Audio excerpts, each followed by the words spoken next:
എല്ലാവർക്കും സോഫിയാസ് food and ബ്ലോഗിന്റെ മറ്റൊരു വീഡിയോയിലേക്ക് സ്വാഗതം. ഇന്ന് നമുക്കൊരു അടിപൊളി ചിക്കൻ സോസേജ് റോസ്റ്റ് ഉണ്ടാക്കിയെടുത്താലോ?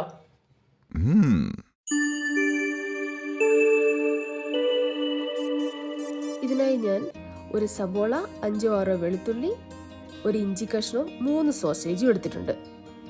തോവിങ്ങിന് വെച്ച് സോഫ്റ്റായി വന്നിട്ടുള്ള സോസേജിനെ റൗണ്ടായി കട്ട് ചെയ്തെടുക്കണം. 3 സോസേജുകൾ ഞാൻ കട്ട് ചെയ്തെടുത്തിട്ടുണ്ട്. സോസേജ് കട്ട് ചെയ്യുന്നത് ഏത് കുട്ടിയല്ലേ നോക്കി നിൽക്കുക. എൻ്റെ മോനും വെച്ച് ഒരു കൈ. ഇത് അടുത്തത് സബോളേൻ്റെ ഊഴമാണ്. എല്ലാം ചെറിയ ചെറിയ സ്ക്വയറുകളാക്കി കട്ട് ചെയ്തെടുക്കുക.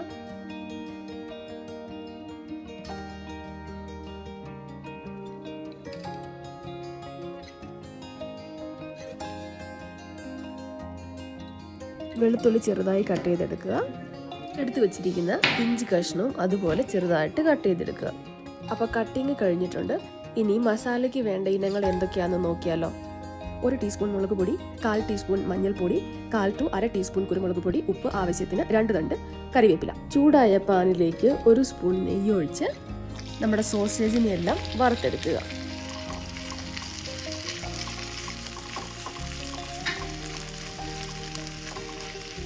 ഫ്രൈ ആയ സോസേജിനെ നമ്മൾ ഒരു പാത്രത്തിലേക്ക് മാറ്റി വെക്കുവാണ്. ഇത് വെറുതെ കഴിക്കാൻ നല്ല ടേസ്റ്റാണ് കേട്ടോ. ചൂടായ പാനിലേക്ക് ഇനി വെളിച്ചെണ്ണ ഒഴിച്ചു കൊടുത്ത് സബോള ഇട്ട് കൊടുക്കുക.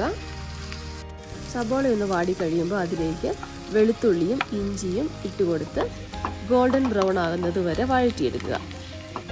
ഇനി അതിലേക്ക് മുളക് പൊടിയും മഞ്ഞൾപ്പൊടിയും കുരുമുളക് പൊടിയും ഉപ്പും ചേർത്തൊന്ന് ഇളക്കുക. പിന്നീട് കറിവേപ്പില ആഡ് ചെയ്ത് ആ പച്ചമണം മാറുന്നത് വരെ ഒന്ന് വഴറ്റുക. മസാല റെഡിയായിട്ടുണ്ട്. ഇനി അതിലേക്ക് ഒരു 1/2 ഗ്ലാസ് വെള്ളം കൂടെ നമ്മൾ ഒഴിച്ചു കൊടുക്കുവാണ്. ചൂടുവെള്ളം വേണമെങ്കിൽ ഒഴിച്ചു കൊടുക്കാം. അതല്ല പച്ചവെള്ളം ഒഴിക്കുന്നതെങ്കിൽ അതൊന്ന് ചൂടായി ചെറുതായിട്ടൊന്ന് കുറുകി വരുന്നത് വരെ വെയിറ്റ് ചെയ്യണം. അതിനുശേഷം നമ്മുടെ ഫ്രൈ ചെയ്ത് വെച്ചിരിക്കുന്ന സോസേജിന് അതിലേക്ക് ഇട്ട് കൊടുക്കാം.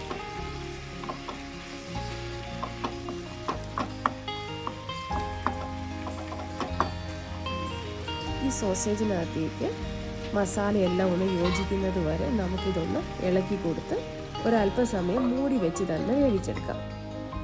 സ്വാദിഷ്ടമായ ചിക്കൻ സോസേജ് റോസ്റ്റ് ഇതാ റെഡി. കാണുമ്പോൾ തന്നെ നിങ്ങൾക്ക് നാവിൽ വെള്ളം ഊറുന്നില്ലേ? എന്തായാലും എല്ലാവരും ട്രൈ ചെയ്ത് നോക്കണം.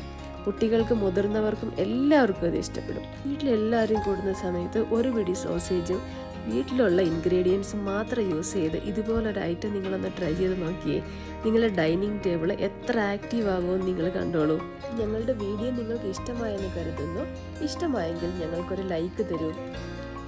കൊതിയൂറും വിഭവങ്ങൾ നിങ്ങളെ തേടിയെത്താൻ ഞങ്ങളുടെ ഈ ചാനൽ നിങ്ങൾ സബ്സ്ക്രൈബ് ചെയ്യൂ.